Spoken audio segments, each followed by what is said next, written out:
হাইকোর্টে দায়ের করা রিট খারিজ হয়ে যাওয়ায় ঢাকা দক্ষিণ সিটি কর্পোরেশনের মেয়র পদে শপথ নেওয়ার আইনি পথ সুগম হয়েছে বিএনপি নেতা ইঞ্জিনিয়ার ইশরাক হোসেনের। তার এই পথ সুগম হওয়ার পরপরই তিনি নগরবাসীর পাশে দাঁড়াবেন। আজ শুক্রবার সকালে নিজের ভেরিফাইড ফেসবুক পোস্টে তিনি এই কথা জানান। উল্লেখিত সেই পোস্টে নিজেকে জনতার মেয়র হিসেবে অভিহিত করেছেন ইশরাক। সেই পোস্টে ইশরাক বলেন, শপথ কেবল একটি ফর্মালিটি। জনতার মেয়র হিসেবে আগামী কোরবানির ঈদের আগে যাতে বর্জ্য ব্যবস্থাপনার পর্যাপ্ত প্রস্তুতি থাকে তার উপর আমার দায়িত্ব বর্তায়।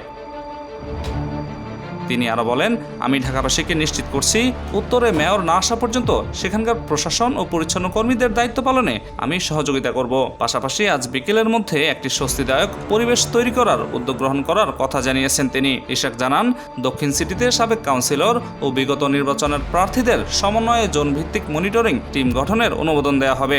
নিজেও পরিচ্ছন্নতা কর্মীদের সাথে মাঠে থাকার ঘোষণা দিয়েছেন তিনি।